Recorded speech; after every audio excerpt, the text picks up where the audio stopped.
like a furry torpedo to the jugular. This is Honey Badger Radio, radio with bite.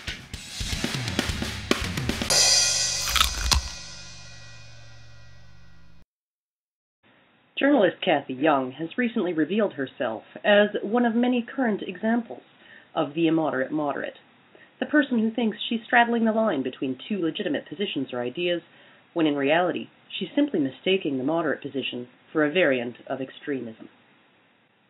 During the civil rights movement, the moderate position was that black people had to earn their human rights by behaving themselves properly. The moderate position was separate but equal. The moderate position was different schools and different water fountains for black people and for white people. The more angry black people became over being treated in this way, the more the moderates used that anger as a justification for continued mistreatment. Does anyone consider that the moderate position today?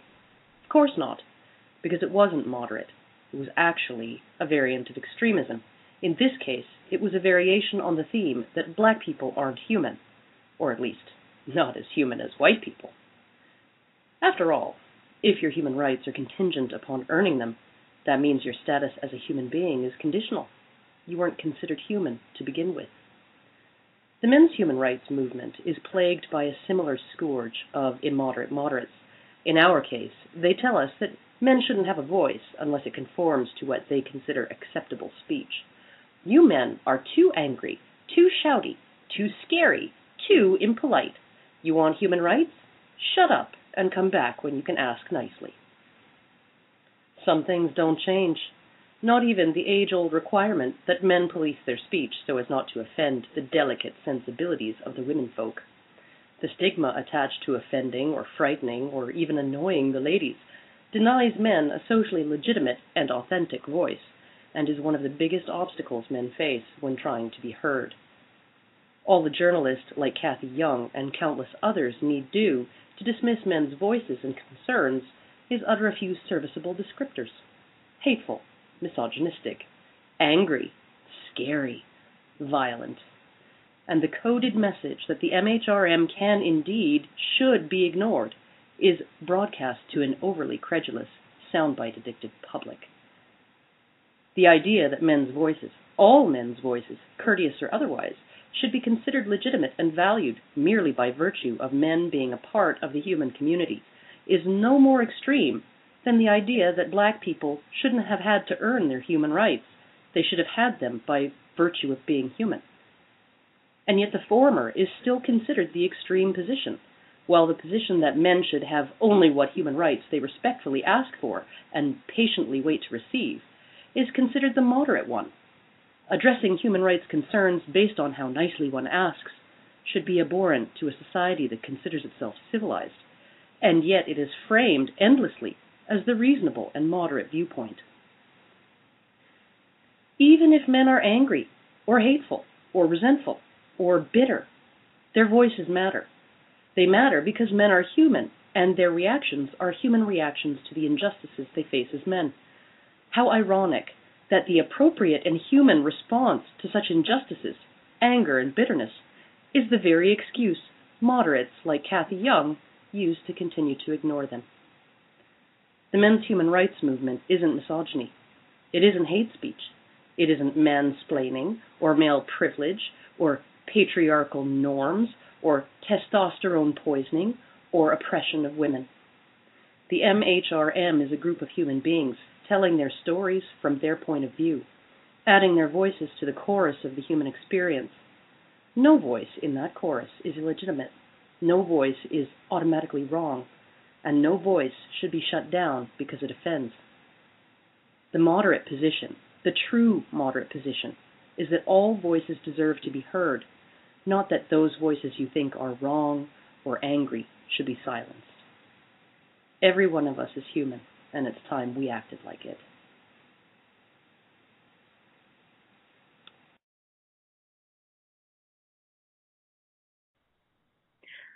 Hi, welcome to the inaugural episode of Honey Badger Radio, and that was Girl Writes What with a fantastic intro. Girl Writes What, are you in the house? I am. I'm in the house. And Della, you here? Della? Hello.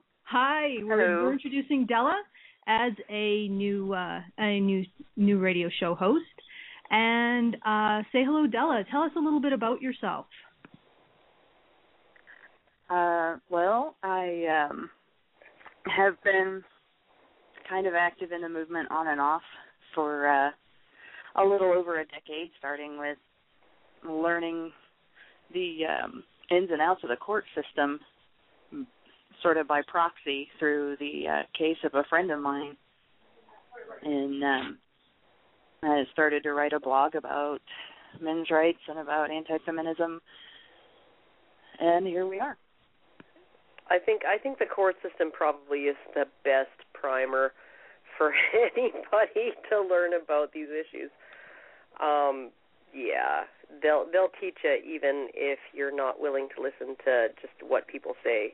The court will teach you different, right? So. Yeah, well, my friend's case was about the worst thing I've ever seen.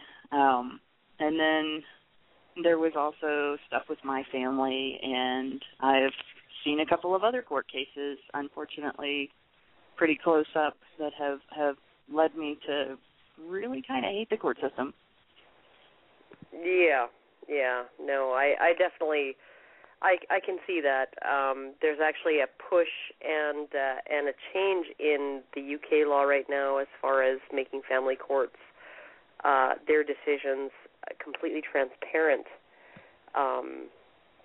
because for the last however many decades, it's all been secret, and you definitely you don't want. I mean, there are people who have had their entire lives completely upended, and they're not even allowed to talk about it. And right? And then people come in and say, well, why can't we get along? Why are you so angry? Yeah. Why are you so upset? Yeah. Well, before you get to talk, you just actually, because you're angry, you can't talk at all. Because it's just not acceptable. The same thing as here in the States. It's everywhere.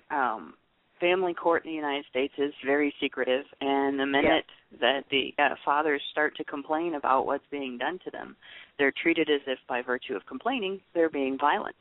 And by virtue of trying to stand up for their children's rights to have a father in their lives, that they're taking something of an immoderate position, and that they're pushing their desires and their wishes on their ex-wives. Oh, and, definitely. It's just it's basically, I'm going to kick you in the face, and then when you get mad at me kicking you in the face, then I can actually say, well, you obviously deserved being kicked in the face because you're just an angry and hostile person. Yes. Yeah, exactly. Exactly. It's really the way it goes. What do you expect? If the men's human rights movement is correct, well, of course they are, and injustice, I think the normal human response to injustice is to get angry, it's to get upset, it's to get loud. Yeah. And so the reality is that this is a perfectly human response. And if you look at this response in terms of saying, well, men are human beings, therefore, if they're upset, there's a reason for it. Yeah. You don't focus on the negative emotions. You say, well, what's wrong? What's going on in your life that's caused this you to express these negative emotions? One of the horrible things is that when women express negative emotions, they can express the sort of emotions, I'm sad, I feel persecuted, I feel victimized, right? And they can get sympathy and they can get what they want out of expressing those emotions, right? And that is not an outlet for men. It's the only way that men typically express their feelings of things being unfair toward them is anger, because they know through their experience that they're not going to get sympathy if they act persecuted, right? Right. If they act angry, they're weak. They've been trained through their entire lives to suck it up, and if you've been wronged, you get angry. because that's the only thing anyone will listen to or pay attention to. And then the moment they do that within certain contexts, like family court, like domestic violence law, like anything else, like anything that has to do with women, then all of a sudden we're like, you're so angry, you must be violent, you're probably a danger to others. This is even more. We were going to give you every other weekend access, but now that you've expressed your anger over that, right, now we're going to give you one Sunday a month for 2 hours supervised because you're obviously a danger to other people, right, including your children. And this is really what it is men do not get any kind of results anytime they act as if they are victimized or persecuted, they don't get any kind of positive results. So the only result that they could possibly get is when they express anger or when they express outrage, and then they're seen as dangerous. So, yeah. They're kind of damned if they do, damned if they don't. If they express the emotions that are traditionally viewed as feminine emotions, they get treated like they're weak. And then if they start expressing themselves in a stronger way, then they get treated like they're violent. And it's just kind of, there's nothing you can do. There's nothing you can say. The moment you start to express yourself, right, society puts this straitjacket of expectations on men where they don't have an accepted way of expressing themselves when they're protesting the way society treats them or the way individual people treat them. Well, there is a third option, actually, now that I think about it. It's the logical option. It's the cold, clinical, logical option. And people are like, well, obviously you're not that upset about it, so I don't care. Yeah, there's that as well. So Della, do you have any stories about men who've tried to speak up and have been silenced by being called angry or hateful or bigoted towards women when they are expressing the fact that women have hurt them? And that's what sort of gets me about the Cathy Young charge, is that if you want to talk about how men are being persecuted in this society, you can't avoid how it is that women have been empowered by society to do the persecution. So it does sound like, woman bashing, but in many ways it's a necessary woman bashing because it is women making choices. So anyway, I wanted to ask if you had any anecdotes to throw into the ring there. Well, yeah, there's a couple. The first case I was talking about, the one that's the worst, he actually was dragged through the court system for about 7 years. It was a hell of a case. And actually, I wrote about that one on A Voice for Men. I believe the title was 7 Years in Hell. At any time that he sort of returned fire, because this was a case of false allegations being used in a custody case. And the basic case itself was the ex-wife was neglectful. She did not take care of their child, and she got together with an abuser who beat her and beat the child. And in fact, this was another one. He complained about that, and Child Protective Services didn't do anything because it was the ex-husband complaining. And they continued to not do anything until his second wife took photographs of the child's bruised face to Child Protective Services and said, "What are you going to do about this?"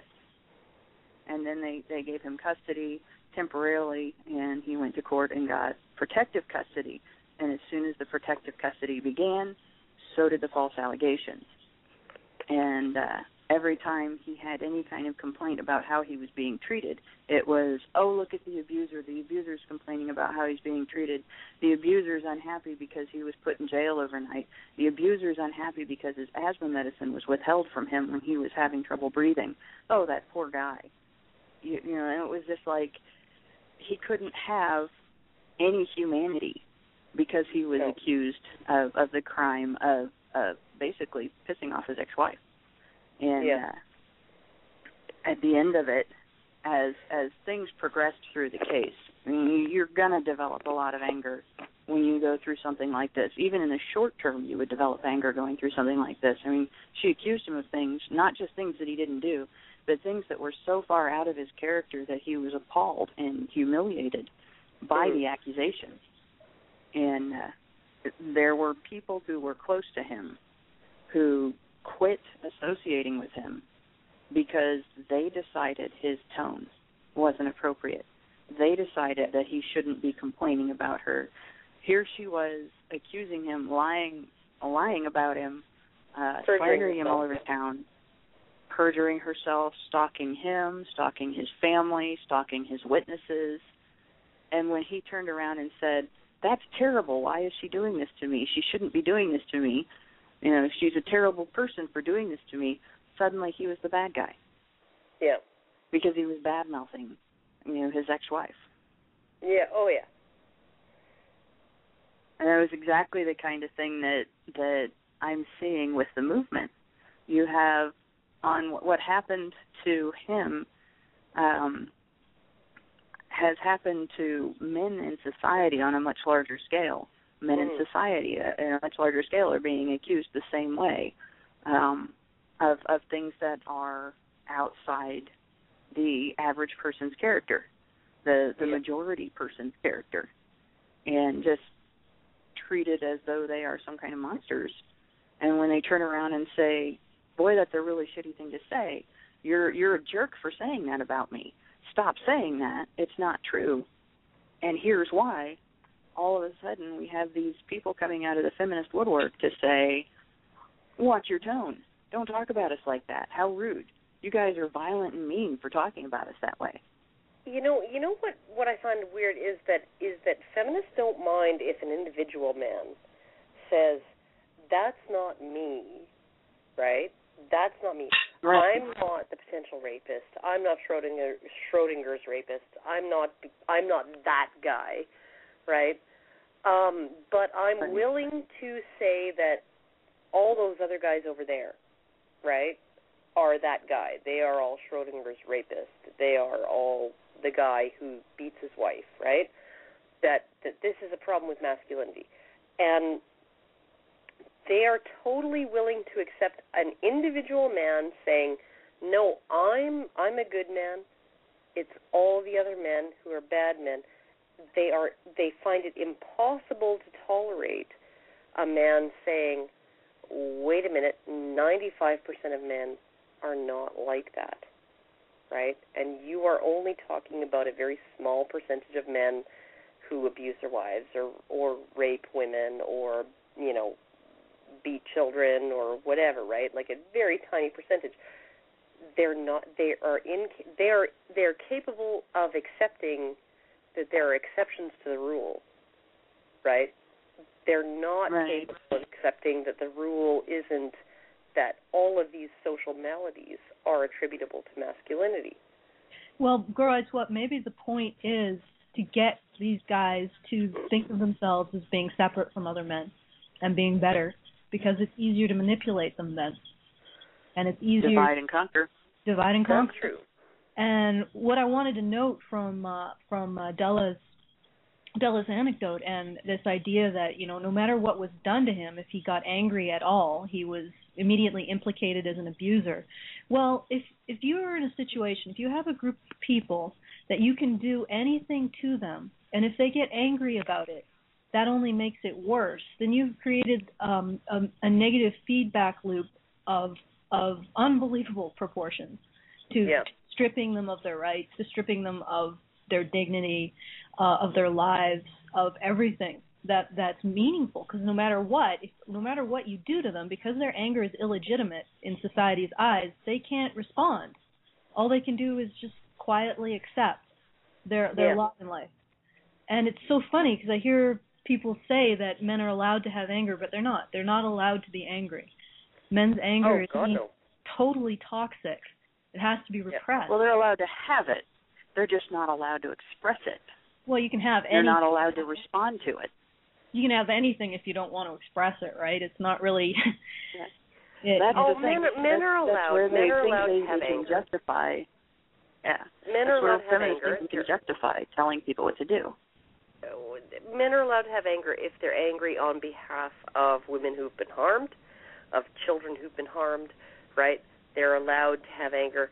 You know, the entire there's an entire genre of filmmaking that started with that Charles Bronson movie. I forget what it was called, but Death Wish, right?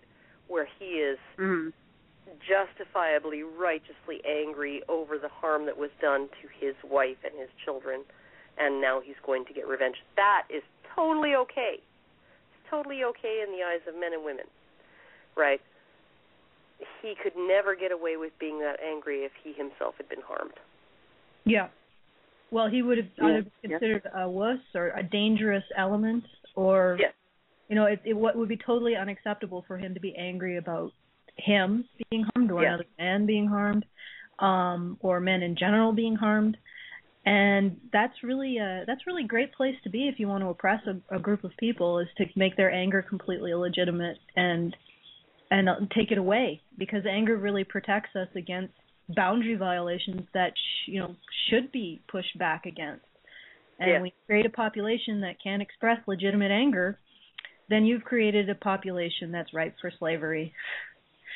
So I know a lot of people think that's the extreme position, but more and more, the more I see and the more I research, the more I think that it's not an extreme position at all to compare the position of men today to that of slaves in previous eras. I'm going to throw that. And I don't see a whole lot of difference in the methods of feminists today and the methods of the brown shirts. I really don't.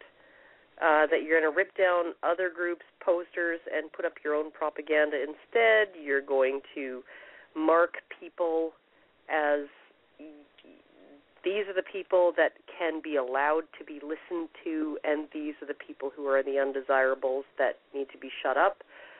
You know, like all of these things that they have done, that feminists have done, that in the initial stages in the early 1930s that were going on in Germany. You know, you label the people that you are opposing, you vilify them, you make sure that everybody knows only about what their worst elements are, right? You amplify those worst elements, right? They're not just mistrustful of women, they absolutely hate women, want to be violent towards women. I'm watching today a video response to the Men's Rights Edmonton recent campaigns, and from someone in Edmonton, and they're saying, the only possible reason you could have to make these posters and attend the slut walk is to justify and defend and excuse your own inherently rapey natures. Right? Yeah. Where do you go from that? I mean, I have been sexually assaulted. Would I support a group that I thought part of their mandate was to justify and excuse sexual assault by men on women? Would I? No. They really? Obviously not. I don't think and that's what's really ironic about this whole situation, is that the men's rights position is incredibly modest if you think about it. Men want equal rights to their children. They want to be equally served by domestic violence and rape services. They want false rape accusations to be considered a legitimate and serious crime. They want They want at least to be recognized when they fail to live up to the ideals of the provider and the workhorse, and not to be thrown aside. They want to be treated like human beings. Yeah, they essentially want to be treated like human beings. I have, there's always the occasional outlier, but I've been voyaging with people who have been involved in men's rights for like 10 years now, and there isn't a push to take away women's rights. There isn't a push to take away women's vote. There isn't a push to make it that women are is seen as the majority, the vast majority of rapists or domestic abusers or any of that kind of stuff that you see with feminism. The men's rights position is moderate. Yeah, no, it's women do it too. Yeah, women do it too, which is a completely moderate position. Not only women do it, but women do it too, and that's seen as the extreme. It's like Steven Pinker and Simon Baron Cohen in the Brainwash documentary out of Norway, that they said, how on earth did we get to the point where the people who are saying human nature is all socialization and culture is considered the moderate viewpoint, and the people who are saying part of it is biology and then socialization and culture takes it either further in that direction or resists it, right? And that is considered the extreme viewpoint. Yeah. How does that happen? It's considered the extreme viewpoint because, and you're right, how does it happen? How does a moderate viewpoint be considered an extreme viewpoint? How does a viewpoint that men are human beings, that men deserve to be listened to, how does that be considered extremism comparable to feminism? And then the moderate voice becomes, well, men can be listened to, but only if they say the things we want them to say in the way that we want them to say, yeah? You know? Yeah. Yeah. I think what happens is you have the politically I think what happens is you have the politically correct viewpoint, and everything else that's not the politically correct viewpoint gets treated like it's an extreme viewpoint, whether it is or not. But how did we decide what is politically correct? How did that happen? Right? We had a tendency where women and women's groups, feminist groups, stood up and fought for that to become the politically correct viewpoint. Well, because they were mostly women, and because they were phrasing everything they said in ways that sounded legitimate and rational, and we deserve some protection, and we have had this problem, and we have had that problem, and they didn't come out with the extreme viewpoints right away because they were subtle about it. I suppose you're right. When you think about it, if you don't think of anything else related to it, just the two items, compare them to each other. What really is the great difference between having female safe spaces and having separate drinking fountains for black people and white people? Oh, yeah, no, there's absolutely no difference at all. Exactly. But female safe spaces are accepted as necessary because feminist groups have been successful in very slowly, very quietly, and very subtly demonizing men. Well, it's obvious, right? You have one group that is supposedly easily victimized, and you have one group that it just naturally slots into the role of victim or victimizer, aggressor, villain. And then you can just sell all this stuff. Of course, we need separate stuff for women. We need all these, what is it in Alberta? 40 times, 50 times, 100 times more government spending towards women than men? No, it's more than 100 times. I looked at it, and spending towards male-specific services was $56,000 province-wide. 56. And is that a you're national talking budget figure? Millions of dollars a year for women. That's so crazy. It's more than 100 times. So it just makes sense to create these systems as separate. Women get I don't even want to call it the lion's share. It's more like what would be an appropriate metaphor? The vast majority. The metaphor for the for the amount that the metaphor for the leftovers is pretty sad. Yeah. Well, you can't say the lion's share because he's the guy who doesn't have to freaking pay for anything. He just eats. He eats first. Yeah. Well, women definitely eat first. Yeah. And it's all excused because of this idea that women are naturally victims and men are naturally aggressors. And therefore we have to constantly help women and bolster them and provide for them and do shit for them. Otherwise, well, and I think we're biologically predisposed to embrace that view of things, right? We're biologically predisposed to it. We're not biologically programmed, but predisposed. And then when we're never shown another viewpoint, we're never shown another reality or another set of facts. It just feels natural to us. Yeah, it does feel natural to us, but then so is disease and dying in childbirth. You know, at some point, dysfunctional stuff doesn't work anymore. We have to move past this idea that women get to control the lion's share of resources and get to control the dialogue, and not allow men to speak if women will be offended. And that's really what it comes down to. It's a neo-Victorian attitude of don't offend the lady with your rough speech. Oh God, yeah. And it's like silencing men to not offend women should be offensive. Oh, honestly, I don't even give a shit what's offensive or what's not, what is considered. Just let people talk. Yeah. That's really what it is. Let people talk, let their ideas be put out there, let other people examine them and judge them, and that would be fair. That would be fair. Yeah, that would be fair. It's really kind of one of the most amazingly stupid things about the feminist line is they're all about, or they'll claim to be all about education. They'll claim to be all about making progress. And they'll claim to be all about learning.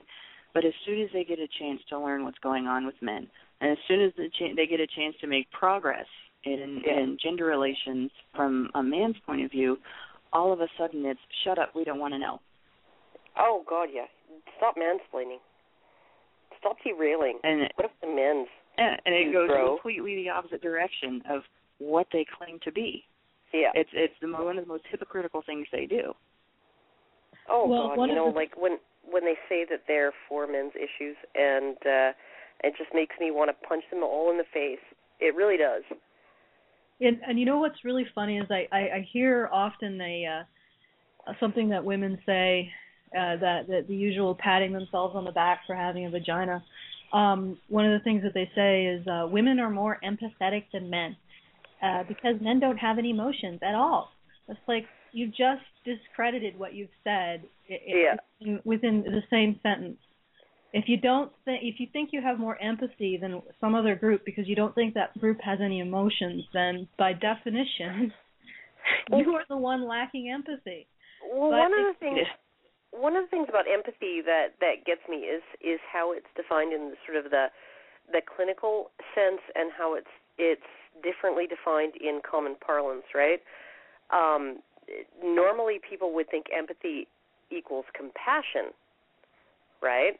No, empathy in sort of the clinical sense is the ability to intuit what other people's intentions, motivations, and feelings are. That does not mean that you care about them. Yep. Because the sociopath has great... Sociopaths can have all kinds of empathy. Sadistic sociopaths, it wouldn't even be worth being sadistic if they could not imagine what their victims were feeling. Okay, so it's about that time right now. We're going to go for a bit of a break to listen to our friends. And if you're out there and you want to have a audio ad of 30 seconds or less on AVFM radio, please send it in and get it into us. Ow! What's on you? You feminist, you vipers, you dragons, you evil monsters. Oh, hello everyone. Didn't see you there. Angry Harry here, still fighting after all these years. So don't forget to visit angryharry.com to arm yourself with cognitive cluster bombs. Bombs with which to blow the wicked feminists to smithereens. Ah! Oh! Ah! Come listen to A Voice for Men Radio, the voice of Europe. The voice of Europe. This show is probably the only one at this point addressing the issues concerning men and boys at a European level. The Voice of Europe. Every Friday on 7 p.m. London time and 1 p.m. Central Time. This is the place where feminism gets to be called out on its lies and propaganda, and the state is invited to get out of people's lives. I am Lucian Bulsan, and this is the Voice of Europe. Okay, and we're back. Hopefully, as I was saying before the break, if you do want to have an audio ad, if you're a blogger or you run something related to men's rights issues, men's human rights issues, then please send in an audio ad of 30 seconds, and we will play it during our breaks. Anyway, we're going to go back to our topic, and our topic is Cathy Young, with the new incarnation of the Immoderate and Moderate, the voice that wants to make everybody get along, but the secret rationale behind it is that she really wants to shut everyone up who doesn't agree with her. Anyway, we're back, and let's begin again. Go Rights What? Do you have any additional things to say? Honestly, as far as Cathy Young goes, I just the most recent article that she wrote about men's rights. I know she wrote one about Steubenville recently that was actually fairly balanced. But the more recent one that she wrote about men's rights in the Boston Globe, I think, she basically said that feminism was a necessary movement because things were unbalanced in favor of men. Now that things are unbalanced in favor of women, and she fully admits that, things are unbalanced in favor of women, the men's rights movement is not necessary. What is necessary now is a kind of unisex equality movement. And so basically she's saying to address the inequalities of the past that damaged women, we needed feminism, we needed an extreme movement, and now that said inequalities are negatively affecting men, we need a egalitarian movement. Not men's rights. Men's rights is completely illegitimate. And when our good buddy Dean Esme called her on her Facebook page, she described A Voice for Men as a bastion of horrible misogyny and violent hate speech. And she cited a couple of articles. And these are the articles that get cited over and over and over again, often by people who only read one paragraph in, as to prove that A Voice for Men is definitely hate speech. I read the first paragraph of this article where the punchline was saved to the very end, saying everything I just said was bullshit. I'm actually making an allegory and mimicking Jezebel, or I'm, basically... I think I know the article you're talking about. It's Paul Elan's Bash a Violent Bitch Month article. Yeah. And there was the other one, which was the one that women want to be raped. Women want to be raped, and it was... And he wrote an entire totally convincing article until the last two paragraphs where he said, okay, the studies that I've cited here, and here, they actually don't say what I said they did, and the studies that I cited here and here don't even exist. This is how feminists pull their bullshit. Well, right? The new one they're citing is the recent article where he said, I'll tell you if you've been raped. I believe that was in the title. And of course they didn't read past the first few paragraphs of that. Yeah, to see that, halfway through he flips the genders and actually portrays reality. Yeah, and right? they never actually listen or read through the whole thing. And, and defending that one is sort of interesting because it's like defending Jonathan Swift's promotion of cannibalism. Well, actually, no, he didn't promote cannibalism. No, he was actually saying, if you're outraged by everything I've read so far, now I want you to flip the genders because that's how things really are. Yeah, well, we're not just talking about Cathy Young right now. We're talking about all of the immoderate moderates who set their sights on AVFM and use certain articles that they don't actually read to paint AVFM as a bastion of misogyny and woman hatred. And I mean, on the surface, the articles are pretty bad, but when you read them and you keep in mind that, you know, Paul is a human being and he's probably not actually talking about rape apologia. If you actually read all the way to the end and then you say, oh my God, I was completely outraged, right? And then when he told me that this is actually not the way we treat women, or the way he thinks of women, this is actually the way society treats men. Why am I not outraged? Yeah. Why? Yeah. Yeah. Why do you suddenly not care? Yeah. And so I mean, like, there's definitely a purpose to the format of these articles that he writes, where he tries to get people so upset. And these articles tend to be the most cited, the most linked, the most cared about, you know, and the ones that people throw in my face and say, oh, and he said women are asking to be raped, and I'm like, oh, so you didn't read to the last two paragraphs, right? Mm-hmm. And then they come back and say, oh, okay, you're right. You know, and that's all they have to say, if they say anything at all. These people are so easy to bait because they're coming from the assumption that their opposition is a bunch of monsters. If you come from the assumption, if you read those articles with the assumptions, okay, well, that's probably not what he's trying to say. What is he actually trying to say? It's pretty obvious what he's trying to say. But these people don't do that. They do not presume good faith. They do not presume. Most of the time they're looking for something to quote mine when they read those articles, and that's why they end up doing that.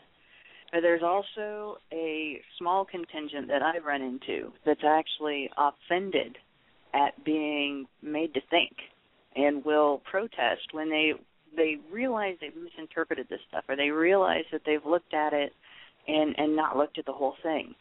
Mm-hmm. Then when you point it out, it's not the same because women have it worse, and they'll give you some reason why they think that women have it worse. Every single time that I run into that, it's the person ends up. But if you say 95% of workplace deaths are male, you're playing oppression Olympics. But women have it worse. Yeah. Yeah, that only. And then there's the oppression Olympics crowd. Yeah. And as soon as you start talking about problems that they can't top, that's their only line left. Well, yeah, but I mean, it's the same crowd. It's the same crowd. Like you literally, you can be willing. I can be willing to concede that domestic violence, although initiated gender symmetrically, although women are just as likely to be abusive as men, right? Perhaps slightly more likely, right? That women are more likely to be severely injured. I'm perfectly okay with accepting that. I'm even perfectly okay with accepting the possibility that more women are killed by their husbands than men are killed by their wives, even though there are all kinds of confounding factors as far as the latter goes. Right? There's some logic to it, and just that it's more likely based on biology that a man's more capable if he tries to do it with his bare hands than a woman is if she tries to do it with her bare hands. Okay, but that, you know, like I'm perfectly prepared to accept that they will not tolerate anything other than the vast majority of domestic violence is committed by men on women. Because that's not the issue. And part of it is that they belittle the violence that is committed by women. If you you see them, let them see a woman slap a man 1,000 times, and he slaps her once. That one slap is still worse in their minds than the 1,000 slaps before it. Yeah, and if he slaps her and she punches him back, that's self-defense, but the slap wasn't. Yeah, you know, but they're perfectly prepared. I am perfectly prepared to concede that in some areas of these issues, even with rape, that I am perfectly prepared to concede that there is a possibility, due to biological factors, that the trauma associated with being forced into sex by heterosexual sex is more severe for women victims than for male victims, or at least more immediately traumatic than it is for male victims, right? I'm perfectly prepared to accept the possibility of that, not necessarily the absolute certainty of that, but the possibility, right? I am seen as the uber extreme person by saying merely that women do it too. Yeah, and really that is the funny thing. The extreme position isn't women do it too. The extreme position is the majority is done by men. And the extreme and it's still an extreme position to say that not 100% done by men, but 95% done by men. That's still or 98. But they cast that as the moderate position. Oh, we're taking a number between 50 and 100. And that's the moderate position, which is sort of, no, it's not. It's still not the moderate position. It's still an extreme position. But it would be a moderate position if it was backed up by empiricism. Right, this is the thing that gets me. It would be a moderate position if it was backed up by unbiased evidence. Right? Yeah. If the CDC had decided, okay, we're going to call a man forcing a woman to have sex rape, and we're going to call a woman forcing a man to have sex rape, and here's our findings, right? And you basically look at it, and if they had done that and they had found that in the previous year only 5% of cases were women forcing men into sex, I would call that the moderate position because it's empirically grounded.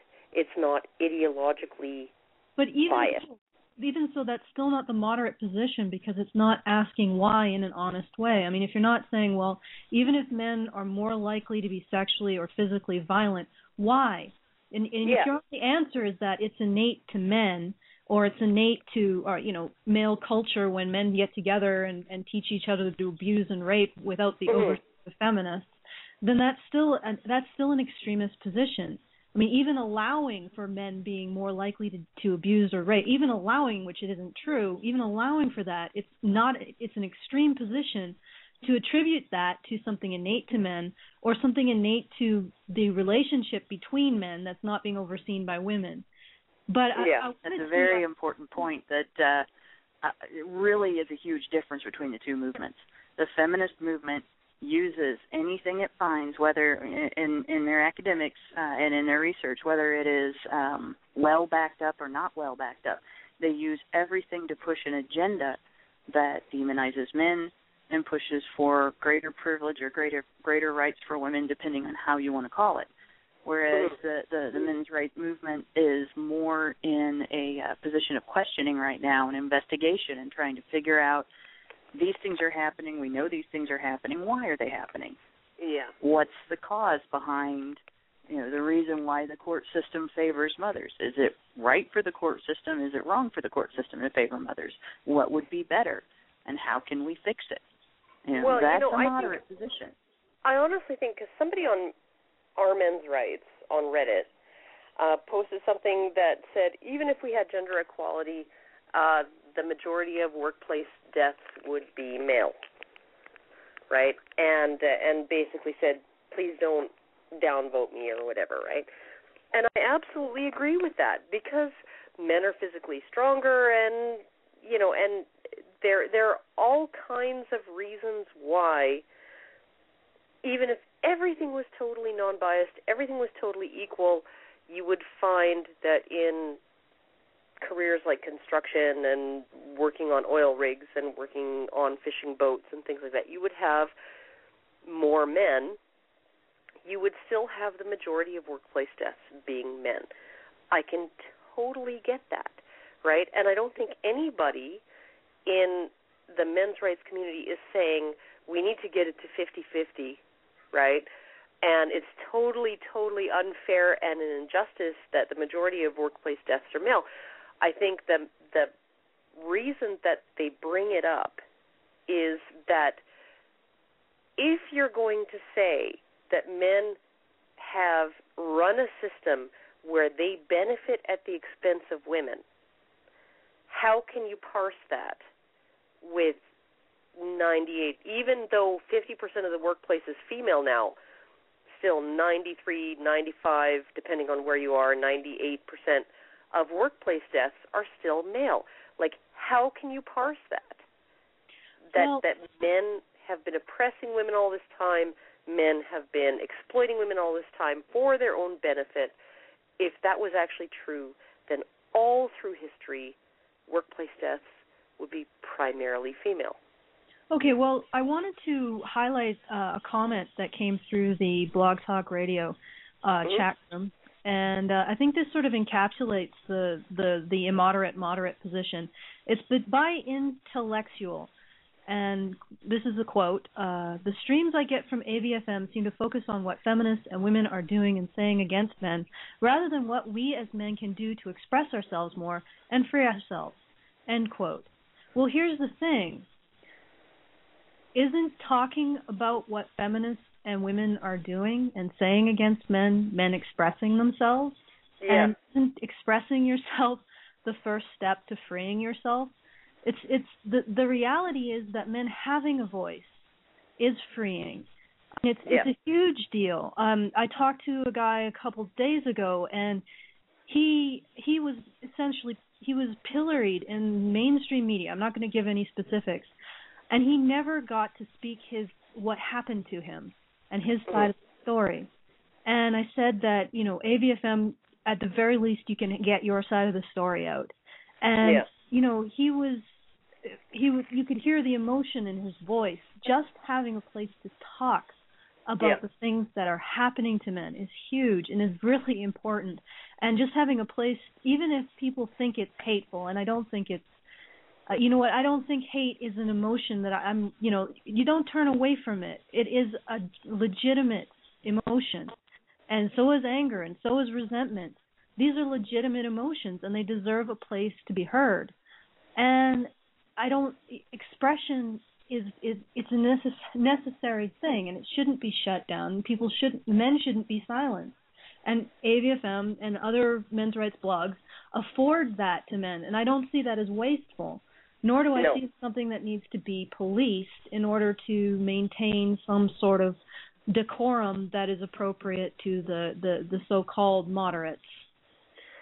Well, what I get over and over, and it's usually prefaced, like all of the messages I get, and sometimes I will get up in the morning and I will have 20 or 30 messages in my YouTube message box or in my email account, right? Just from people, right? Just from men.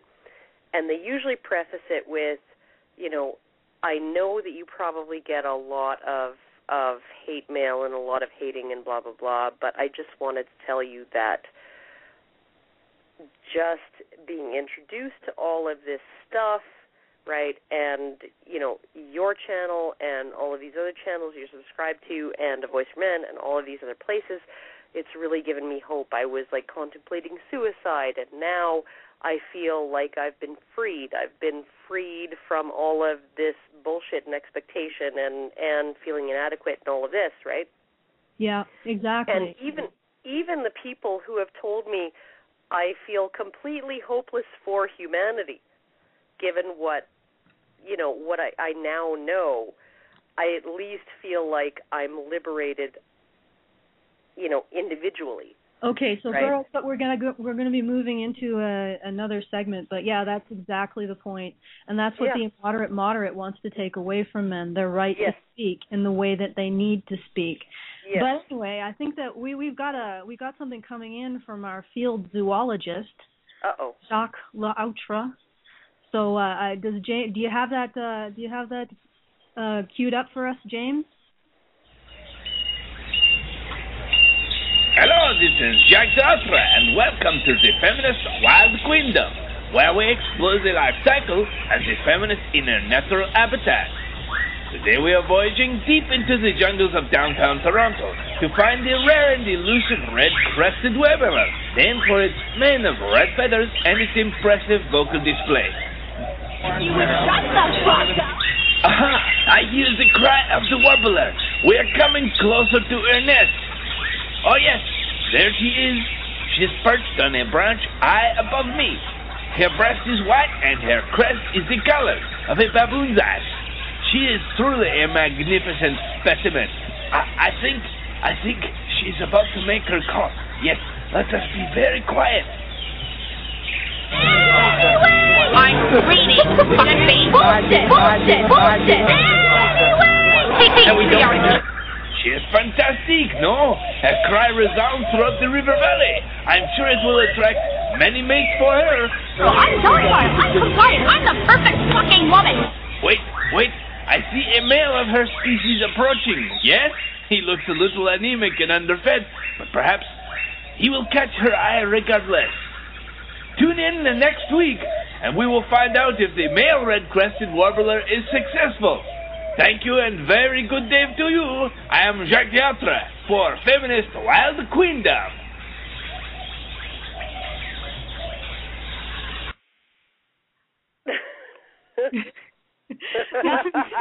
That's Jacques Wallstrom from the deep wilds of Toronto. He definitely found a magnificent specimen of a feminist, of a red-crested warbler. Goodness. I can't wait for him to go out seeking the blue-haired, pancake-faced sloth. That would be Rebecca Lawson. I'm sure we can put a call in for him to search far and wide and do some bushwhacking for that particular beast and come in with some vocalization. Bushwhacking. Bushwhacking. Okay, I think we have another segment as well. A news and activism by our very own James Huff. So take it away, James. This is an AVFM News and Activism Minute in under 5 minutes. Coming out of Wausau, Wisconsin, a Wausau woman has been released from jail after being charged with keeping 2 men hostage in an apartment Monday morning. 52-year-old Terry Boyd has been charged with false imprisonment, disorderly conduct, obstructing an officer, and bail jumping. She is accused of not allowing the 2 men to leave the building until one of them would have sex with her. The men yelled for help from a second-story window, and police arrived to arrest Boyd and release the men. Boyd is currently free on a signature bond. The court and the attorneys plan to meet Friday to schedule her next court appearance. Signature bond? Hostage taking and attempted rape, and she gets a signature bond? Well, how dare they even arrest her? Patriarchy, I tell you! Terry O'Neill, president of the National Organization for Women, has been thoughtful enough to once again open her trap and spew lots of drivel in her new article in the Huffington Post politics section, entitled, "The Power of Pissed Off Women." She continues the theme of their organization being some kind of radical societal element determined to help the downtrodden, instead of a scam cult dedicated to indoctrinating anyone with a vag so that they'll give up their hard-earned agency and money and worship at the altar of feminism. The article details her vision as if she is the messiah for those possessing a clitoris, a savior for her AstroTurf Roots cronies to fawn over publicly while disseminating lies to any impressionable women out there. But she goes on to talk about all the pissed-off women willing to hold up half the sky so she can bask in her glory. Seeing as the 2014 congressional elections are just a stone's throw away, Terry couldn't help herself but to take the obvious jab at the Republican Party while proudly proclaiming she'd suck the nearest liberal genitalia around for a chance to gain more funding for her ill-conceived programs. Of course, like anyone worthy of the label feminist, she has to go and co-opt every other social justice struggle like a greedy slut begging for dick at a gangbang. She briefly mentions the mostly male-populated Supreme Court and the fact they refused to hold up Section 5 of the Voting Rights Act. Then the bitch has the unmitigated gall to essentially boil the Supreme Court decision down to racism and ageism in this ridiculous quote. Now dozens of state and local jurisdictions, free from having to pre-clear changes in their voting laws with the U.S. Department of Justice, will race to erect new barriers against voting by such undesirable voters as people of color, seniors, immigrants, and younger citizens. Of course, the article ends with the same tired fare. Her list of preferred liberal female politicians, and how wonderful these politicians' initiatives are for creating fake enemies at the gate to throw money at in an endless cycle of bullshit victimization. Of course, those initiatives include equal pay for equal work, promoting work and family balance, and providing access to quality, affordable child care, which to me sounds more like, give me money for a job based on my pussy.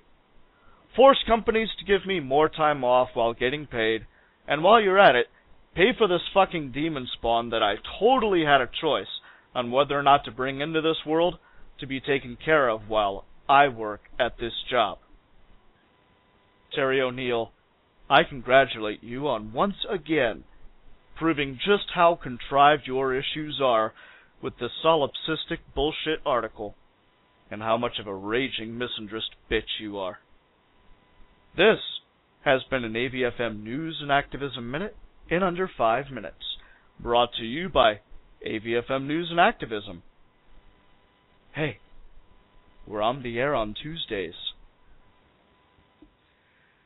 Alright, folks, we've got a special announcement. I'm going to go ahead and run with it right now. This Monday, we've got a show, special edition with Paul Elam. A Voice for Men radio, as everyone knows, debuted on March 1st, 2011, with Paul Elam sitting alone at the microphone. 2.5 years and well over 500,000 downloads later, AVFM radio is still going strong and has great promise for the future. Now, myself, James Huff, has recently taken over radio operations with the intent to further widen our audience and to improve the quality of what we do. Now, we are changing in the days ahead, as is the scope of the men's human rights movement, and we are entering exciting times. Paul Elam will once again be flying solo for a special radio program this Monday, August 19th at 8 p.m. Central Time, where he will be discussing the past, present, and future of the men's movement, as well as aspects of his personal journey from writing a standalone blog to holding the rudder of the most visible men's rights entity in our age. You will hear his personal story of becoming an MHRA, to the early days with the Men's News Daily, to the growth of AVFM, with the participation of many, into a compelling force that is changing the dialogue on gender politics right in front of our eyes. Paul will be discussing his upcoming appearance on ABC News 2020, the documentary that is being made about AVFM and the MHRM and the plan for growth into the future. He will also update you on the efforts with NCFM to foster men's issues groups in institutions of higher learning. Lastly, Paul will be presenting a detailed explanation of all of AVFM's strategies and techniques for stimulating public discourse on men's issues and why they are necessary. And he will be taking your calls to discuss how you can help and offer your own ideas. Tune in this coming Monday, 8 o'clock p.m. Central Time, for a special edition with Paul Elam. And now to our regularly scheduled broadcast.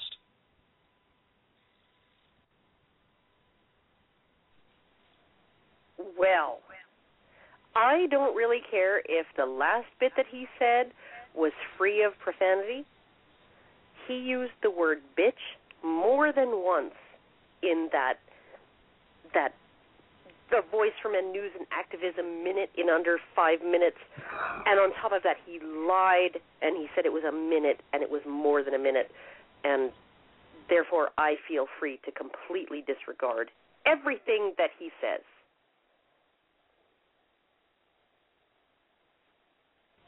Everything? Everything! Oh, yes, it wrecks the entire discussion.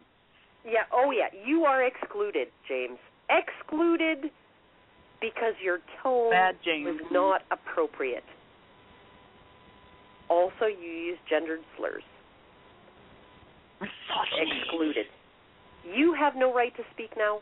I do not have to listen to you. La, la, la, la, la, la, la. I can't hear you. Or that's what I would say if I was Cathy Young.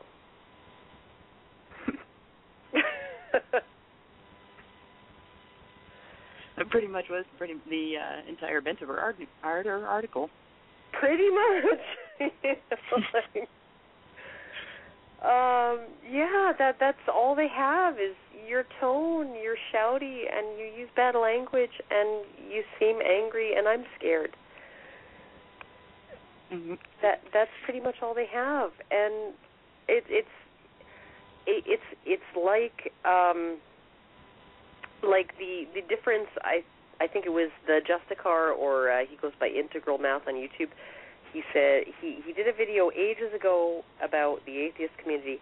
He said that there is such a thing as a threat and such a thing as a threatoid, right? And a threatoid is something that feels threatening but isn't actually a threat.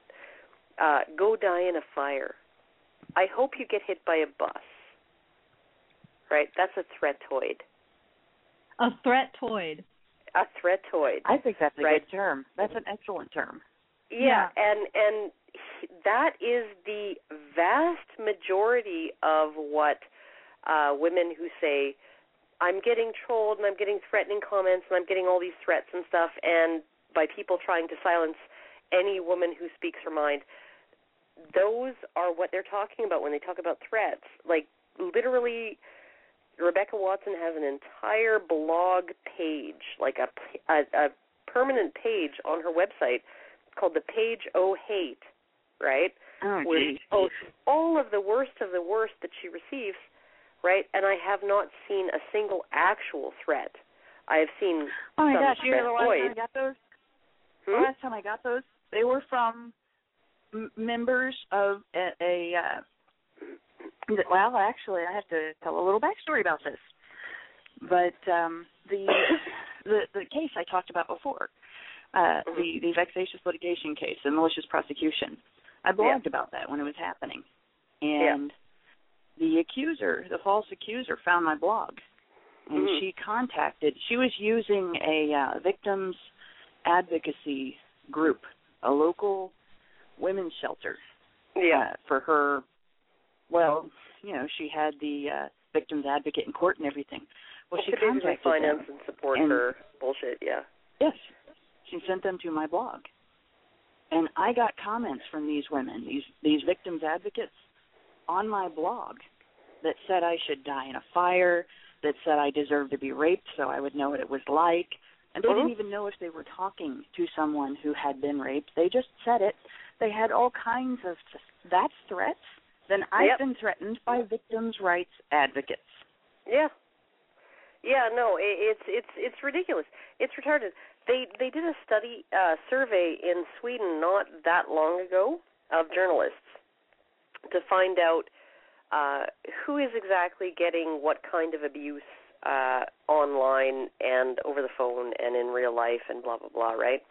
And they actually found that male journalists get the majority of abuse. They get more abusive comments in the comment threads. They get more threats. They get more threats through email and telephone of vandalism and violence and murder, right? They get more of these than women do. The only thing that women get more of than men is offers for sex. Basically, women get more, I'd hit that, or nice tits, want to come over? And that's the only thing that women get more than men as far as what could be construed as discourteous or abusive comments and emails and phone calls. And so I got treated like a man. Yeah, and literally you have feminists saying that trolling comments and threatening comments and go die in a fire and all of these things, right, and I hope you get raped and all of these things are an attempt to silence half the population anytime a woman speaks her mind, right? When in reality, men get more of that. They just don't bitch about it. Well, that's the way they're work, I guess. And so I actually read, I didn't read when Rebecca Watson's Wall of Hate, but I ended up reading through Anita Sarkeesian's supporters. They keep into this PDF, and I read it, and I'm like, okay, well, 90% of it is legitimate criticism. Yes. About 5% is like really mean sort of criticism. Yeah. And 5% is just YouTube trolls. And none of them were you stupid cunt, get back in the kitchen. 5%. Yeah, none of it was rape threats. None of it was. It was none. The same ridiculous, oh, you should get raped, or ridiculous internet memes, or it was absurd. And I look at it and I think, I looked at that same PDF of it was basically a screen cap of her entire comment thread that led to her $160,000 windfall. Yeah. And I'm looking at it and I'm thinking, that's no different from my comment thread, really, if feminists get a hold of, if my video is linked to a bunch of feminist places, then I usually get a whole bunch of feminists coming on and being douchebags and saying horrible things and being bullying and stuff like that, right? It's just, but 90% of what I get on my channel and 90% of what she gets on her channel would be, I'm going to express how I feel about what you've said. Yeah, that's it, and that's a threat. Yeah. It's ridiculous what they consider. Maybe they believe in magic. And it really is an exercise in control, like it is with the moderate. They're going to determine what really is threatening. They're not going to use a reasonable person standard. They're going to use a princess with her pea standard. I feel a microgram of sand in my bed. Oh yeah, no, I have sand in my vagina. I've been threatened. So let's get Della's input on this particular these threatoids. And, Do you have anything to say there, Della? Oh yeah, the big thing I've noticed is that they're calling the exact same behavior two different things. When it happens to them, it's threatening and it's terrible and it should be stopped and it's abuse and everything should stop until that's dealt with. But when they're doing it, when they're the ones committing it, and when it's happening to men or happening to women who disagree with them, and of course we're the worst criminals because they own us and we're bucking them, then all of a sudden it's no big deal, it's not real, they didn't mean it, it's not threatening, and everything about it is no big deal. It's a big joke. I recently got I don't think it's a threat. It was just a threatoid from, I think, an SRS user. That's a shit Reddit says. It's a social justice crack squad on Reddit. And the threat came and they said, why don't you go die in a fire? And I read that, well, it's not a threat, first of all, it's a threatoid. And I said, that sounds painful. I don't think I will. Thanks. And that's that. It's like, okay, look at me. Look at me. I've had doxing attempts before, right? And I remember it was actually ridiculous because it was the exact same day. It was actually within about 20 minutes of each other. John the other, right, had gone under his real name, and we were on Skype and we were discussing it, and he's like, you know what, you should probably just maybe make the transition to your real name, right? And I said, yeah, I'm kind of, almost, sort of, yeah, I guess I'm ready for that. Okay, I'm going to, like, close my eyes and hug myself and take the plunge and just put my real name out there. And then, like, literally 5 minutes later, I get a message from somebody saying, you've been doxxed, right? And there's some radical feminist on YouTube named Nocturnus Libertas who's put out a video revealing my real name and everything else and, you know, blah, blah, blah. And I'm like, are you kidding me? Like, you would do that? What a scumbag. You know, so while John was changing everything over to my real name, there were people watching, the 23 subscribers that this person has, watching this video that revealed my real name. And I'm just like, that is something that's actually serious.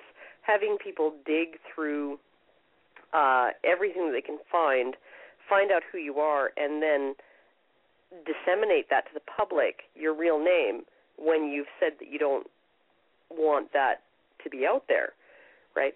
That is a threat. That's meant to intimidate. An absolute threat. Yeah, and it's also a direct contradiction to everything they've said about consent. Mm-hmm. Well, I don't care that we're not talking about the same consent as they're talking about. They may say consent only relates to sex, but consent relates to everything. Yeah. Everything. Every kind of positive sum trade involves consent. And not only do they... and the thing is, they protest if somebody else reveals any identity of any feminist, whether it's a feminist that is out in public with a public identity. You can say, I saw this person doing this thing, and the identity is already public. If you say something about it, suddenly you've revealed her identity, and they get very upset about that.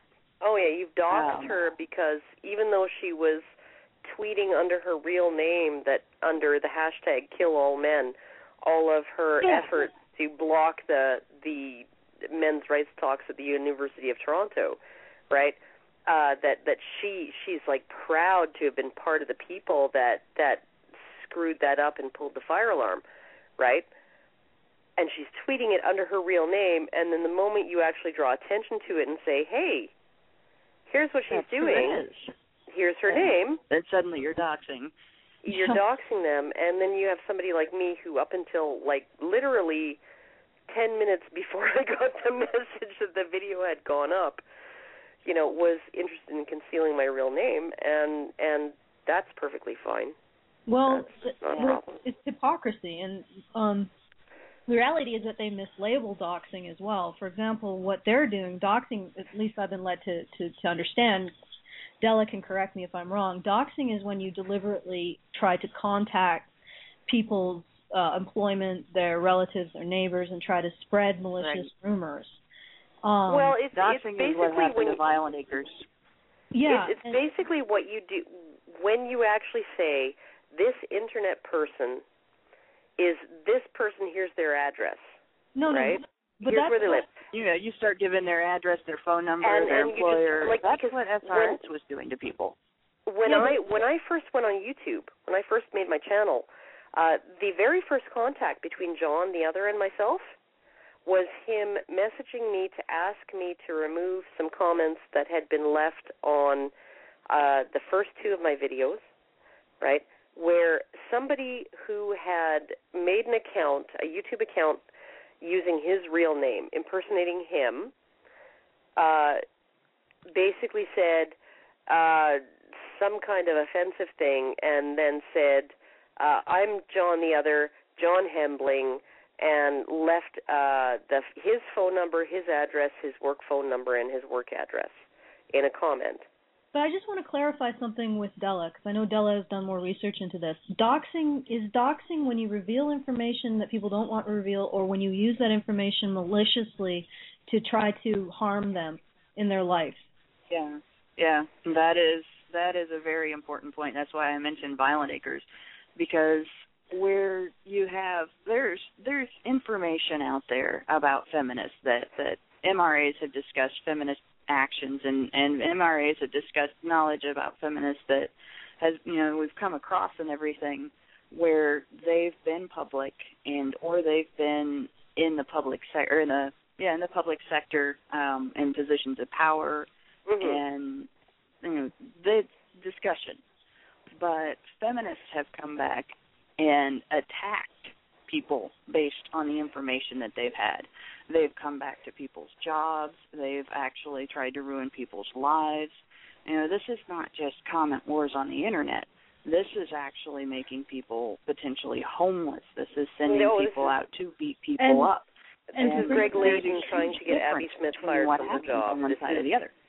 Yeah, and to bring it back to the show topic, it's about making certain points of view illegitimate. So they're attacking people for having points of view that they don't agree with, rather than pointing out that someone's in a position of power and they're having genocide or gendercidal fantasies towards men or boys, or pointing out that somebody has engaged in criminal activities on video. They're sort of different. Like the difference here between the doxing, for example, that Agent Orange has done and the doxing that feminists do, is these women that were doxed in Agent Orange were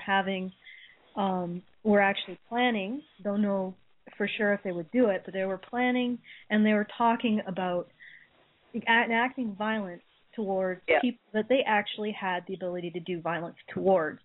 So that's a different. We can call that what it is. Entirely. Planning terrorist activity. Doxing someone who has a different opinion, right? Well, what is actually extremely material is in this whole debate is when you look at what Steven Pinker. I was just today watching a Big Think video interview with him, and he said. It might have been a Big Think, might have been a FIRE, Foundation for Individual Rights and Education, video interview with him, where he said basically what you have is if people know that they are going to be punished for expressing a point of view that is counter to what they think everybody else believes, right? Then you come out with a situation where it may be that nobody actually believes what the culture is telling them to believe, but they're all too scared to come out and say the emperor has no clothes. And when you have a situation like that, where people are going to be penalized, and they know they're going to be penalized for saying the emperor has no clothes, right, then you get situations like Nazi Germany, right, where nobody had the courage to actually speak up and say, I disagree, because they thought, well, I disagree, but everybody else thinks that this is perfectly normal and sane, right? And everybody else might have been thinking the same thing. I don't agree with this, but everybody else thinks that this is normal and sane.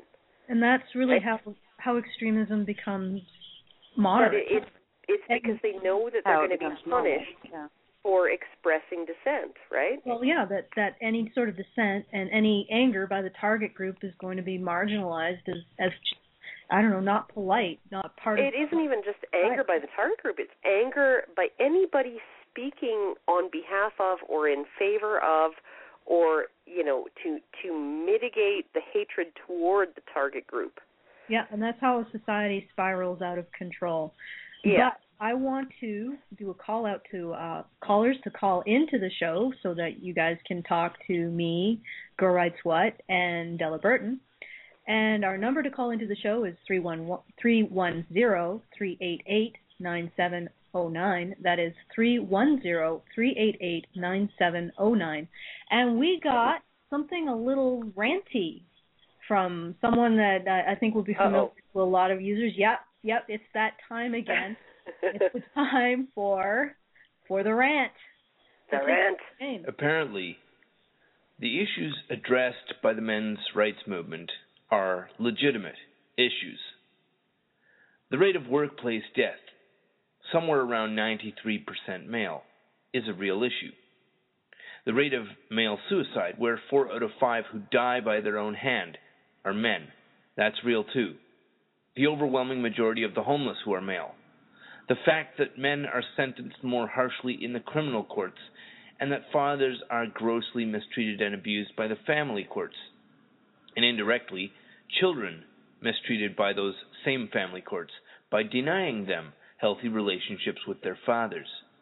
These are real issues, and not even because they're real, but because feminists have deigned to acknowledge that they're real issues. I'm not being sarcastic at all. There's also a few real issues not agreed on by the self-appointed public arbiters of truth or fiction. Those gender ideologues calling themselves feminists and claiming that all they ever wanted was equality, that most slippery of political goals. Routine male infant genital mutilation, that's not a real issue apparently. Never mind that hundreds of children die every year from the shock and the trauma of having the most sensitive portion of their anatomy severed with no anesthetic, and that the practice was normalized specifically to desensitize the sexual organs of boys by a medical quack in the 19th century. In spite of the fact that the sexual mutilation of girls is almost universally condemned, doing the exact same thing to infant boys is no problem, and as an ongoing outrage and abomination, it's not a real issue, and those objecting to it should sit down, shut up, and stop whining. Stop whining already. Similarly, just as feminists and other fascists agree that mutilating male infants is routine, but they don't see any particular problem with the continuation of the practice, men and boys are increasingly disenfranchised by the education system. Female graduation outcomes account for more than 65% of all graduation from institutions of higher ed. This is not debated by feminists, but rather than recognizing the growing inequality produced by a systematically biased education system, they celebrate this as a positive outcome. Feminism is all about equality, and if feminist policies in education produce a growing inequality, then obviously we need more feminism to fix the problem, I think. And human rights activists who might become angry when their brothers, their sons, their fathers, or their friends are systematically marginalized by all this equality, they should pipe down. Don't get so angry, be more polite, wait your turn, and you can just be quiet because the feminists are busy taking care of your issues, or they would be if you'd be silent, go away, and stop inconveniencing them by illuminating the human damage their policies produce. The sadists informing public policy don't like it when you point out that they are sadists. But the fact is that the men and women in the men's rights movement who recognize human harm done directly to men and boys and done indirectly to women and girls by feminist-driven policies are outraged by the decades of fucking indifference from the public when this human damage is pointed out. I'll say that again. The human damage produced in full knowledge by feminist-driven domestic policy is met with almost total indifference. It has been the case for decades, and those of us who actually give a shit about addressing these problems are just a little bit goddamn tired of that indifference.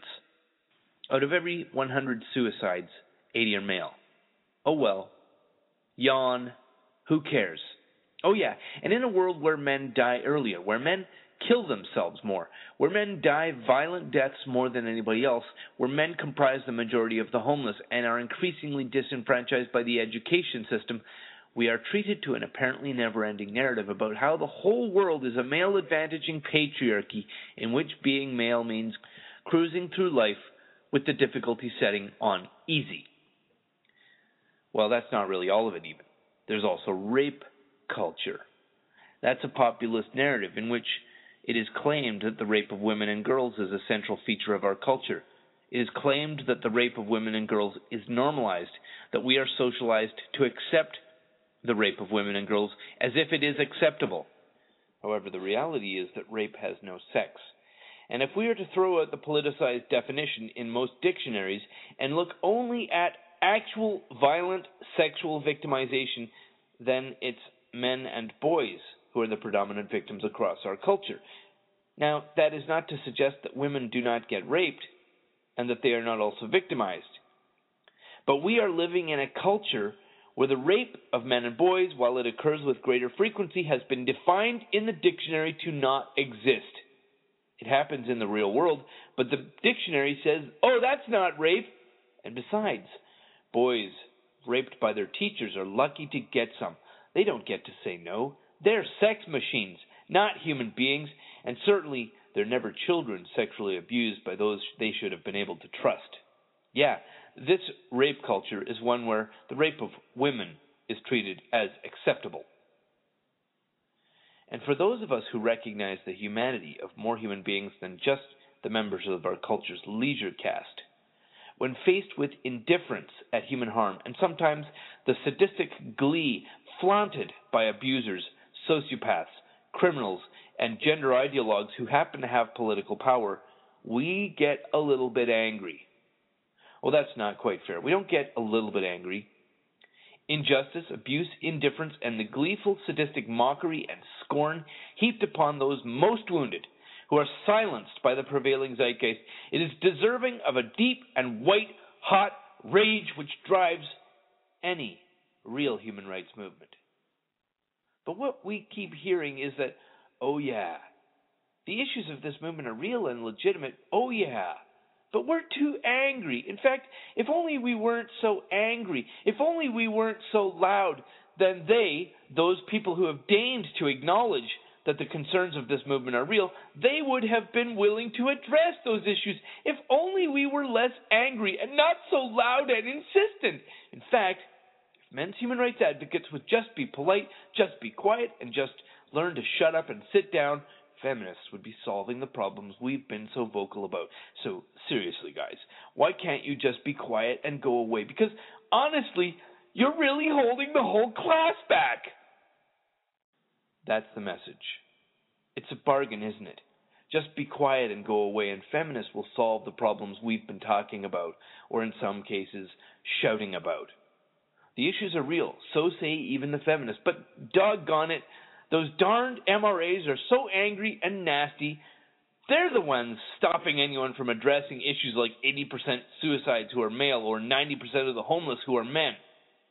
If only MRAs weren't so loud, obnoxious, and angry, these problems would be solved. Well, that's the bargain being offered. Time for a reality check. MRAs, men's rights activists, were polite. Men's human rights activists were polite and did not express their anger and played by the rules for decades.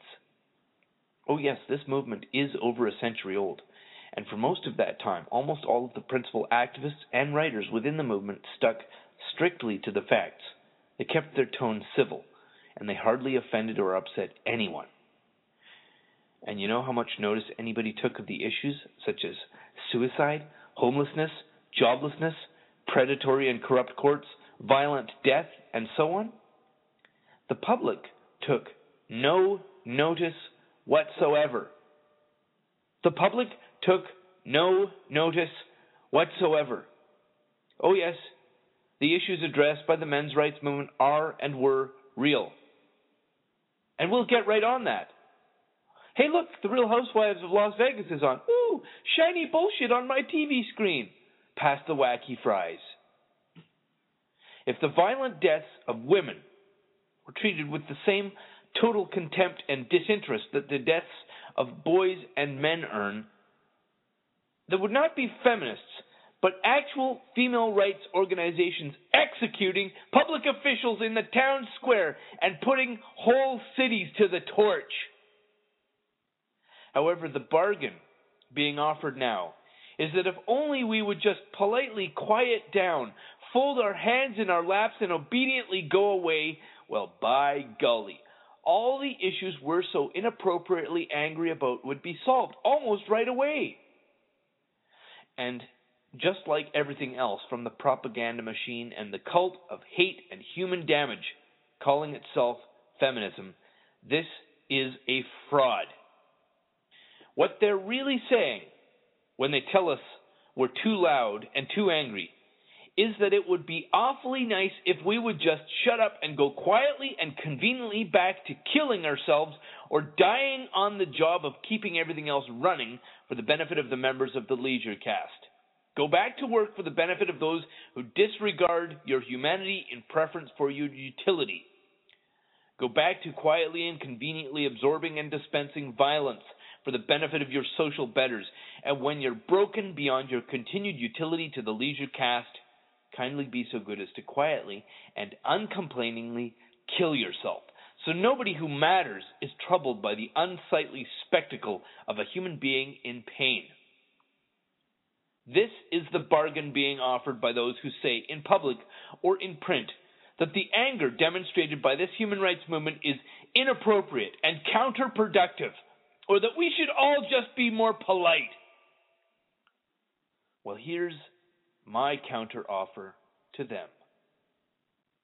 To those who acknowledge the reality of this movement's complaints, like workplace death, infant mutilation, corrupt courts, a systematic and abusive bias in the education system, keep telling us to be quiet and polite, and we'll come for each of you. And we'll target you with the spotlight and put your indifference and your contempt for the human suffering of other human beings other than yourself on public display, because we recognize that what you're trying to do is coerce men to go quietly to their deaths for your own convenience. We recognize that you know your continued exploitation of the disposability of human beings other than yourself is what you fear losing. We also know that without this movement, without the public discomfort created by a loud, angry, and in many cases obnoxious men's rights movement, what you'd have instead would be the redress of these grievances in the oldest and most basic format used by upright apes throughout the history of the human species. And we're back. We're going to take some callers, but I'm just putting out a call to our callers to just be succinct, because there is quite a few of you and we do not have a lot of time left to the show. So we're going to start with Night Runner. James, can you bring Night Runner onto the show? Hey, guys. Hi, Night Runner. Hello. You hear?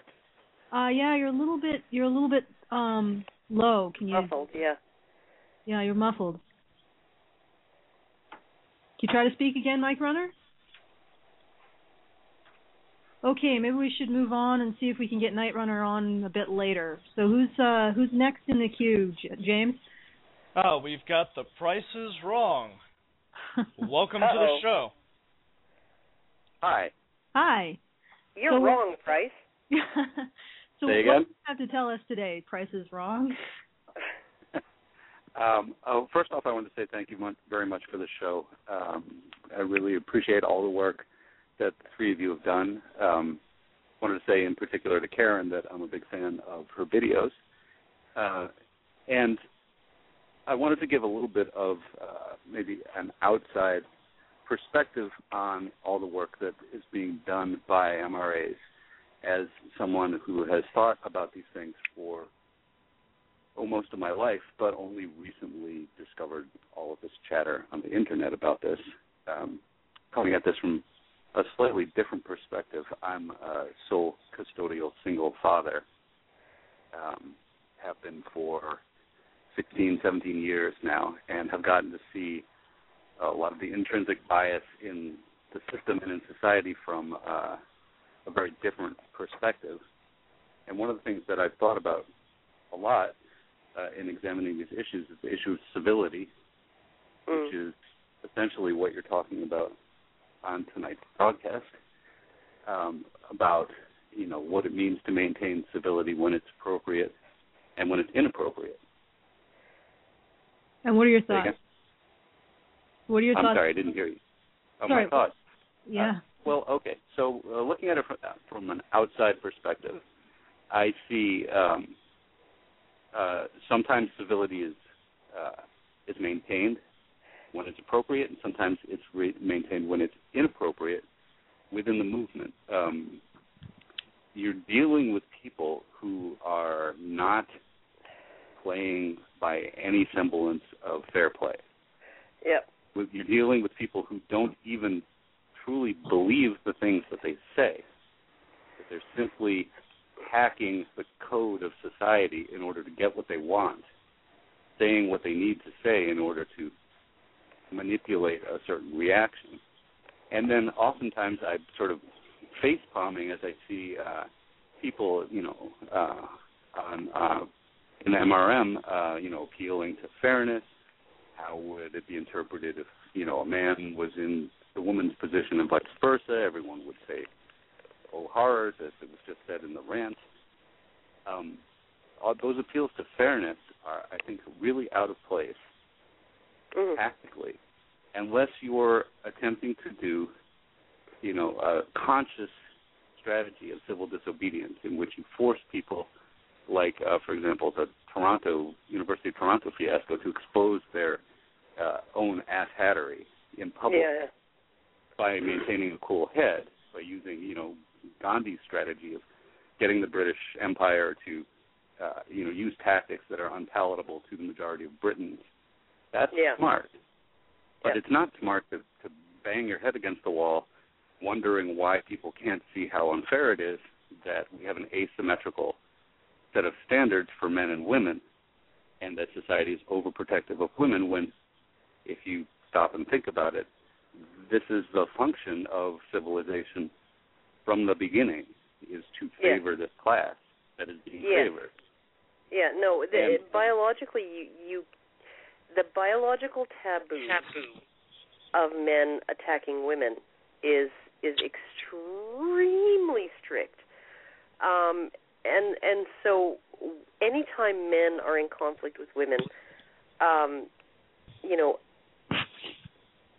a woman, all she has to do, she can go on the offensive, she can attack, she can be horrible and really cruel, and she will be given a pass. If she doesn't want to do that, all she has to do is say, you're injuring me, and everybody will jump in and attack the guy, right? There really is no right way for men to, no way to garner society's sympathy. I think that at this point, that the only thing that is going to help men in society is to basically say, we're angry, we're not going to be ignored, you're going to deal with us, and that's just the way it's going to be. Well, it has to be that men say that we're no longer playing by your rules.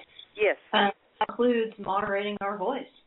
Yeah. That's the very basic starting point of saying we're no longer playing by these rules in which we don't get a fair shake. Yeah. But anyway, I'll move this along because we do have a lot of callers and a lot of people on the line who will want to get in and say their piece. So thank you, Price is Wrong, for coming in and telling, saying what you want, getting out there and having a voice. Anyway. Thank you. You're welcome. I hope you call in again.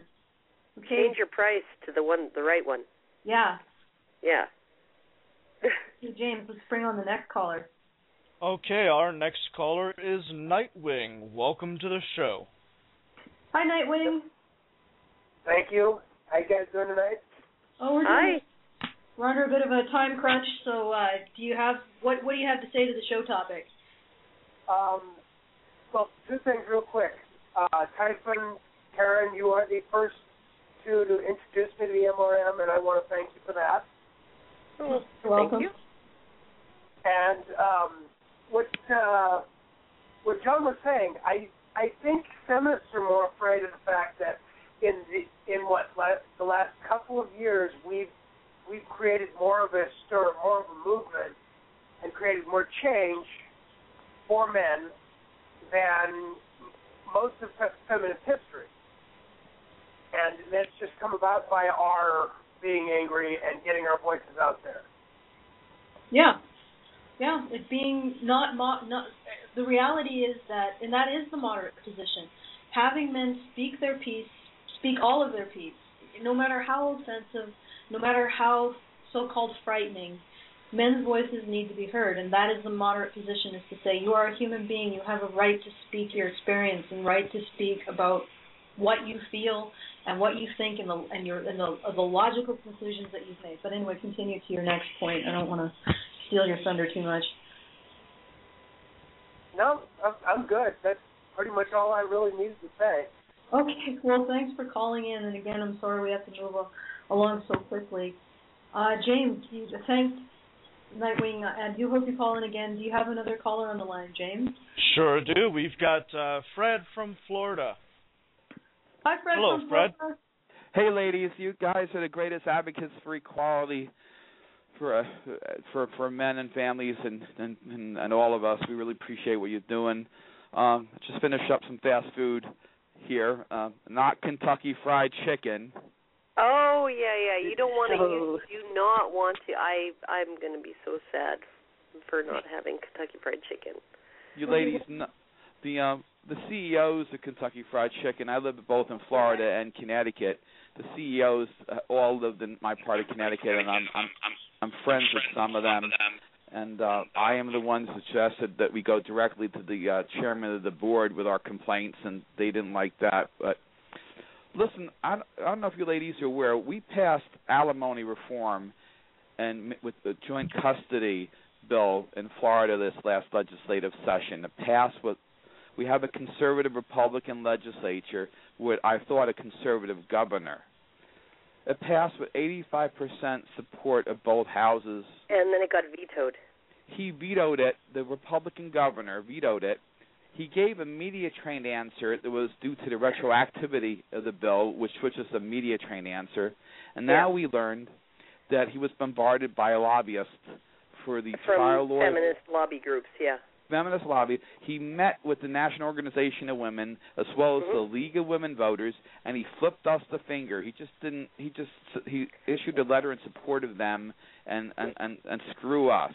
Well, what's amazing about that is that the entire idea of that bill, right? The only reason why that bill was conceived is that there were a tiny percentage of lifetime alimony payers in Florida now, after the Mann session, who were women, right? So maybe 2%, if that, of lifetime alimony payers in Florida are now women. And women just didn't think that they'd have to do that. It just seems so unfair that they would have to pay somebody until the day they die to support them because they were married to them for like a couple of years, right? Right. And then, so the bill itself was an appeal to, this is unfair to women. And then the vetoing of the bill was an appeal to, this is unfair to women. Right? Because still 98% of lifetime alimony receivers in Florida are women. Are still women. And they would be harmed, and that would be unfair, and it would make women cry. And it's pretty much gynocentrism all the way down. Oh, yeah. Women first, women first, women first. The legislators are trying to rebuild the bill this month. They have to consult with the governor, again, like to get the retroactivity out of it, which was just a media-trained answer. But I'm a victim. My daughters and I, from a couple decades ago, were victims of the family court. I'm so glad we have the internet. If it wasn't for the internet, we wouldn't be making the kind of ground we're making. I have. I'm going to plaster my bumper stickers all over Yale, as well as other universities in Connecticut. A voice for male students, and I'm enjoying doing that in Florida. I'm also going to enjoy that. I love it when they tear them down because I know I'm ticking off some feminists if they're climbing up 10 feet to tear it down off of a light post. Oh, that's awesome.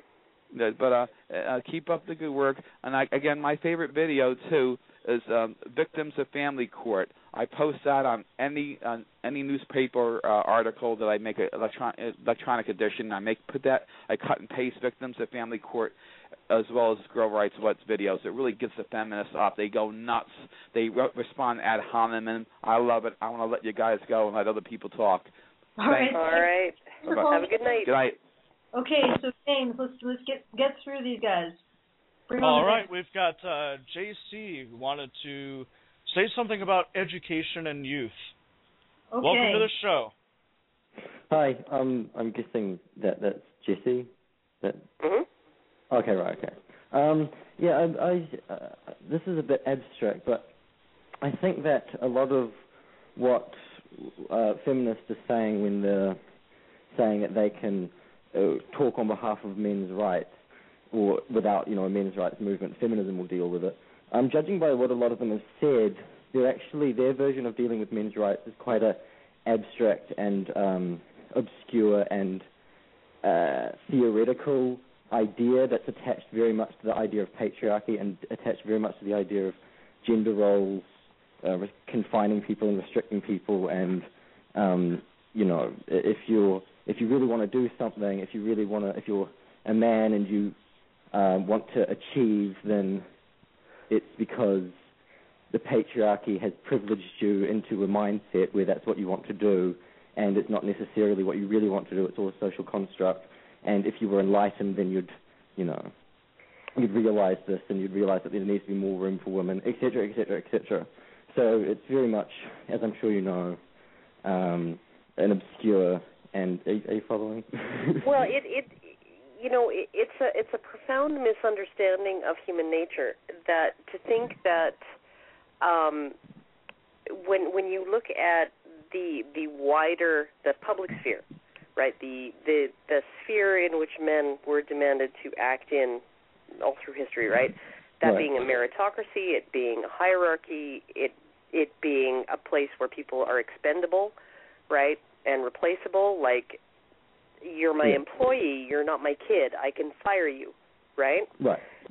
And women having, for most of history, existed within a smaller sphere of individuals who are all interrelated and all have an individual and genetic and emotional investment in everybody else, and so nobody's expendable, right? And everybody's wishes and desires and comfort levels should be seen to, and all of these things. And really what I see happening is that women are, now that they're out in the public sphere, they are trying to make the public sphere conform to the same paradigm as the private sphere.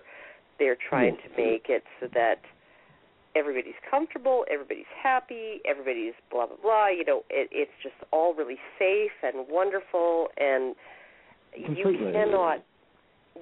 cannot have that dynamic work when individuals are not individually, emotionally invested in each other, right, or genetically invested in each other. I'm going to have to step in and move this along, just because we do still have a few callers trying to get on.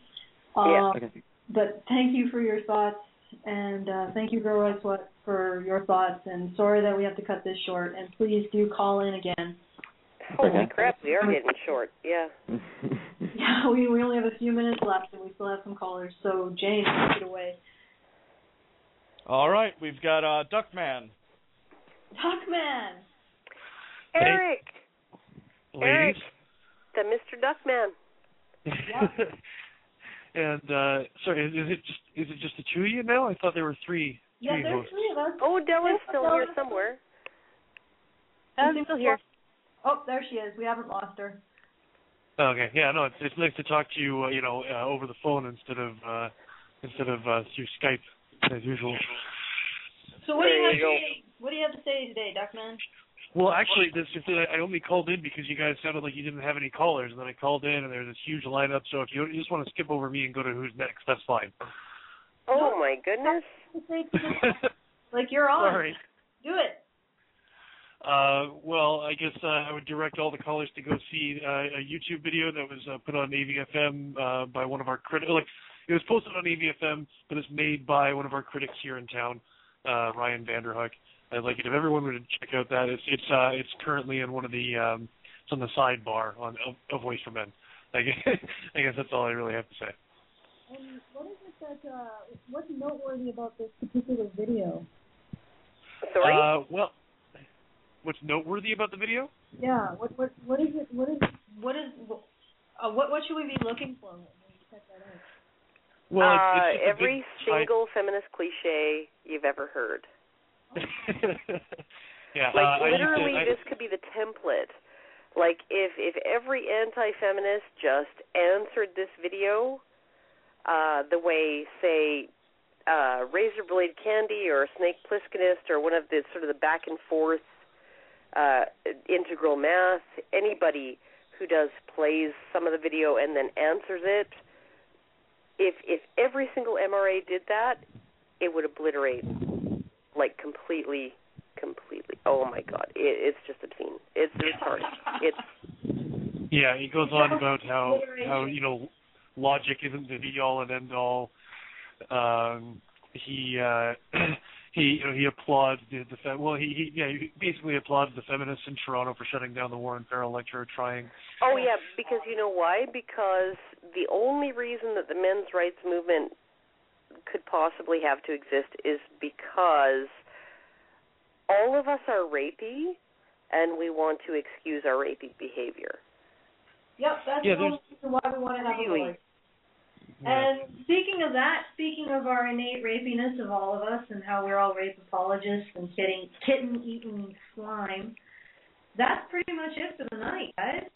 I'm going to cut you off there, Duckman, but we got to go. And I think we should remind everyone that they do need to take something, and that something would be a pill. Yeah, the hue would be red. Yes, a pill of crimson hue. Yes. Hi everyone, thanks for listening in, and don't forget to take the red pill.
This is Honey Badger Radio, reminding you to take the red pill.